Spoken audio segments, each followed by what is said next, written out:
नमस्कार दोस्तों, GNS news में आपका स्वागत है। हर उपयोगी जानकारी और काम की खबर से अपडेट रहने के लिए अभी सब्सक्राइब करें हमारे चैनल को और साथ में बेल आइकन भी प्रेस कर ले और वीडियो को ज्यादा से ज्यादा दोस्तों में शेयर करें। तो चलिए बढ़ते हैं खबरों की ओर। जी हां, आपको बता दें, मोदी सरनेम बयान के मामले में राहुल गांधी के खिलाफ अदालत की तरफ से 2 साल की सजा के फैसले आने के बाद लोकसभा सचिवालय की तरफ से उनकी सांसद ही रद्द कर दी गई है। राहुल गांधी केरल का वायनाड से सांसद थे। अब आपको बता दें कि इसके साथ ही राहुल गांधी अब 8 साल तक चुनावी राजनीति नहीं कर सकेंगे, मतलब 8 साल तक वह चुनाव ही नहीं लड़ पाएंगे। ऐसे में विपक्षी एकता की बात करने वाले नेताओं को तगड़ा झटका लगा है। एक तरफ भाजपा और दूसरी तरफ अन्य सियासी विपक्षी दल भाजपा के खिलाफ लामबंद होने की अभी कोशिश ही कर रहे थे कि 2024 के लोकसभा चुनाव से पहले ही यह झटका सबको अंदर से हिला गया है। जी हां, आपको बता दें, समाजवादी पार्टी के अध्यक्ष अखिलेश यादव ने आज एक प्रेस कॉन्फ्रेंस को संबोधित करते योगी सरकार पर जमकर निशाना साधा है। उन्होंने कहा कि सरकार झूठे आंकड़े जनता के सामने रख रही है। अखिलेश यादव ने एक बार फिर सारस के मुद्दे पर सरकार को घेरा है और कहा आरिफ ने बहुत अच्छा काम किया है और एक घायल सारस के समय पर मदद की है, इलाज कराया है, उसकी जान बचाई है। इसके बाद सारस उनका मित्र बन गया। उन्होंने कहा कि सरकार को कहा आरिफ के सम्मानित करना चाहिए था, लेकिन वो आरिफ को ही डरा रहे हैं। अखिलेश यादव ने कहा कि मुझे सारस वाले वाकये की जानकारी मिली तो मैं आरिफ और सारस से मिलने वहां गया है। इसके बाद बीजेपी घबरा गई है। मैं सारस के साथ क्यों मिलने गया है, मैंने सारस के साथ क्यों फोटो खिंचाई है, इस बात से इनको परेशानी। हम अपने प्रिय जानवरों को, पक्षियों और जानवरों को दाने और बिस्किट खिलाते हैं। मेरे घर की छत पर मोर नाचता है, उसके लिए बकायदा मैंने चने का दाना रखा हुआ है। मैंने एक्सप्रेसवे पर एक हाथी के चलने की तस्वीर ट्वीट किया तो एसटीएफ ने उसके महावत को जेल डाल दिया है। आरिफ को आप डराना चाहते हैं। जी हां, आपको बता दें, अपनी कार्यशैली के लिए मशहूर केंद्रीय मंत्री नितिन गडकरी ने सड़कों पर गलत ढंग से पार्क होने वाले वाहनों पर सख्ती बरतने की बात कही है। बेतरतीब खड़े वाहनों से लगने वाले जाम से छुटकारा पाने के लिए गडकरी ने नया ऐलान किया है। केंद्रीय सड़क परिवहन एवं राजमार्ग मंत्री की तरफ से कही गई इस बात को सुनकर हर कोई चौंक रहा है। केंद्रीय मंत्री ने एक कार्यक्रम में घोषणा की है कि यदि कोई सड़क पर गलत तरीके से पार्क किए गए व्हीकल की तस्वीर भेजता है तो उसे 500 रुपये का इनाम दिया जाएगा। केंद्रीय कानून मंत्री की तरफ से की गई घोषणा को सुनकर कार, बाइक और अन्य व्हीकल ड्राइव करने वालों के साथ आम आदमी भी चौंक गया है। उन्होंने कहा कि सरकार इस कानून को जल्द लाने पर विचार कर रही है। नितिन गडकरी ने बताया कि वाहन चालक इस नियम को सुनने के बाद आश्चर्य जता रहे हैं, लेकिन इसके लागू होने के बाद शहरों में लगने वाले जाम से राहत मिलेगी। उन्होंने बताया कि गलत तरीके से व्हीकल पार्किंग करने वालों से इससे गलती पर 1000 रुपये जुर्माना लिया जाएगा।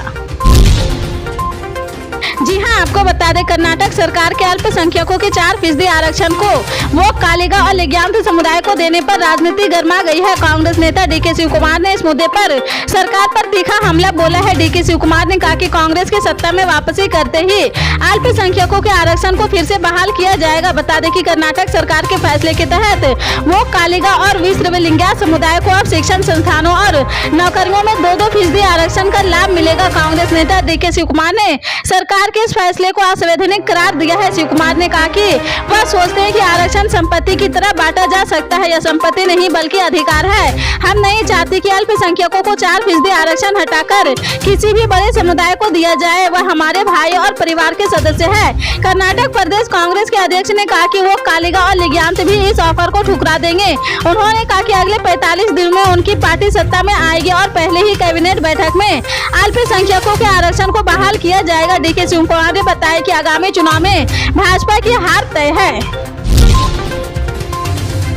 जी हां, आपको बता दें, केंद्र सरकार ने वित्त वर्ष 2023 से 24 के लिए ग्रामीण रोजगार गारंटी कार्यक्रम के तहत मजदूरी दरों में वृद्धि को अधिसूचित किया। हरियाणा में सबसे अधिक दैनिक वेतन 357 रुपये प्रतिदिन और मध्य प्रदेश और छत्तीसगढ़ में सबसे कम है 221 रुपये मजदूरी तय की गई है। केंद्रीय ग्रामीण विकास मंत्रालय ने 24 मार्च को महात्मा गांधी राष्ट्रीय ग्रामीण रोजगार गारंटी योजना के तहत मजदूरी दरों में बदलाव की अधिसूचना जारी की है। अधिसूचना महात्मा गांधी राष्ट्रीय ग्रामीण रोजगार गारंटी अधिनियम की 2005 के धारा के तहत जारी की गई है। मजदूरी वृद्धि 7 रुपये से लेकर 26 रुपये तक की गई है। इसके 1 अप्रैल से लागू कर दिया जाएगा। जी हां, आपको बता दें विदेश मंत्री एस जयशंकर ने कांग्रेस नेता राहुल गांधी के लंदन में दिए बयान को लेकर प्रतिक्रिया दी है। जयशंकर शुक्रवार को बेंगलुरु में भाजयू में युवा संवाद में बोले थे। उन्होंने इस दौरान कहा कि देश के अंदर से लोग राजनीति को बाहर ले जा रहे और देश के बाहर के लोग अंदर की राजनीति में दखल दे रहे हैं। जयशंकर ने कहा कि आज हम यही देख रहे हैं। जयशंकर ने कहा कि 2014 तक भारत में चीजें कैसी थी, दुनिया में बहुत से लोग इससे बहुत सहज थे, लेकिन 2014 में चीजें बदलने के बाद उन्होंने अलग आत्मविश्वास, अलग अस्तित्व देखा है।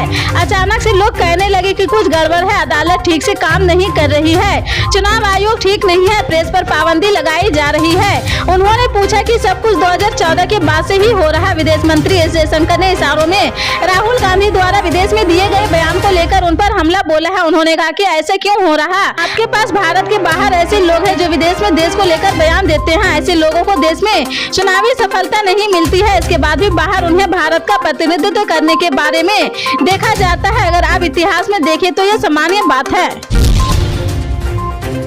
जी हां, आपको बता दें कांग्रेस के संकल्प सत्याग्रह के दौरान प्रियंका गांधी ने केंद्र की मोदी सरकार पर जमकर हमला बोला।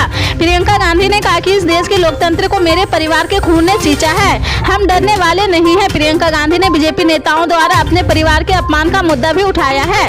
अपने संबोधन की शुरुआत में कांग्रेस महासचिव ने 32 साल पुराना एक भावुक करने वाला किस्सा सुनाया है। प्रियंका गांधी ने कहा कि यहाँ राजघाट पर बैठे बैठे मुझे 32 साल पुराना किस्सा याद आया है। मेरे पिता की शव यात्रा 3 मोती भवन से निकल रही थी। अपनी मां और भाई के साथ हम एक गाड़ी में बैठे थे। सामने भारतीय सेना का एक ट्रक फूलों से लदा था, उसके ऊपर मेरे पिताजी का शव था। थोड़ी देर काफिला चला तो राहुल गांधी ने कहा कि मैं उतरना चाहता हूं। उस समय सुरक्षा का मामला था।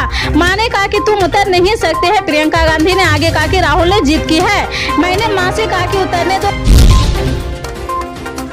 जी हां, आपको बता दें केजरीवाल सरकार द्वारा शनिवार को राजधानी में पर्यटन को बढ़ावा देने के लिए हेरिटेज वॉक का नया संस्करण लॉन्च किया गया है। लोगों में दिल्ली के ऐतिहासिक विरासतों के प्रति आकर्षण बढ़ाने और शहर के स्मारकों के विकास की कहानी बताने के लिए यह लॉन्च किया गया है। पर्यटन मंत्री आतिशी द्वारा हौज खास किले से हेरिटेज वॉक का शुभारंभ किया गया है। इस मौके पर मालवीय नगर के विधायक सोमनाथ भारती व पर्यटन शाखा के वरिष्ठ अधिकारी मौजूद थे।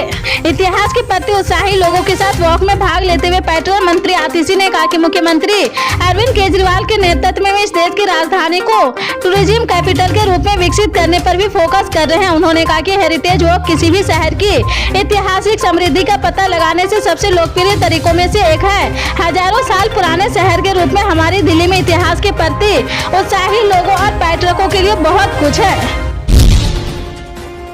जी हां, आपको बता दें देश में 3 साल बाद एक बार फिर कोरोना वायरस डराने लगा है। पूरे देश में कोरोना मरीजों की संख्या में लगातार बढ़ोतरी हो रही है और तेजी से एक्टिव मामलों की संख्या बढ़ रही है। डेली पॉजिटिविटी रेट भी बढ़ गया है और यह 1.33% हो गया है। बीते 24 घंटों में कोरोना के 1,1590 नए मरीज मिले हैं। यह संख्या 146 दिनों में सबसे ज्यादा है। भारत में अब कोविड के सक्रिय मामलों की संख्या 8,601 हो गई है। इस बीच स्वास्थ्य मंत्रालय अलर्ट मोड पर आ गया है। मंत्रालय ने कोरोना को लेकर ज्वाइंट एडवाइजरी जारी की है। बीमारियों को फैलाने से रोकने के लिए सावधानी बरतने की अपील की है। लोगों को हाथ साफ रखने और सांस लेने में दिक्कत जैसे अन्य सावधानियों को लेकर जागरूकता बढ़ाने पर जोर दिया है। जी हां, आपको बता दें कांग्रेस महासचिव प्रियंका गांधी ने केंद्र की मोदी सरकार पर हमला बोलते हुए कहा कि जनता की आवाज दबाई नहीं जा सकती है। यह सवाल अब देश भर में गूंजेंगे और जवाब देना होगा। कांग्रेस के पूर्व अध्यक्ष राहुल गांधी की लोकसभा की सदस्यता रद्द किए जाने पर प्रियंका गांधी ने शनिवार को ट्वीट कर कहा कि इन्हीं सवालों के लिए राहुल गांधी पर हमला किया जा रहा है। जनता द्वारा चुने गए जन सेवक से जनता की तरफ से सवाल पूछे तो अदानी सेवक ने उन सेवक की आवाज दबाने की साजिशें रच डाली है, लेकिन जनता की आवाज दबाई नहीं जा सकती। यह सवाल अब देश भर में गूंजेंगे और जवाब देना होगा। इससे पहले भी प्रियंका गांधी ने शुक्रवार को सिलसिलेवार कई ट्वीट कर मोदी सरकार पर हमला बोला था। प्रियंका गांधी ने कहा कि पीएम मोदी आपके चमचों ने एक शहीद प्रधानमंत्री के बेटे देशद्रोही मीर जाफर कहा। आपके एक मुख्यमंत्री ने सवाल उठाया कि राहुल गांधी का पिता कौन है। पल पल के अपडेट जानने के लिए जुड़े रहे आप अपने GNS न्यूज चैनल से। मिलते हैं अगली बड़ी खबर के साथ, तब तक के लिए जय हिंद।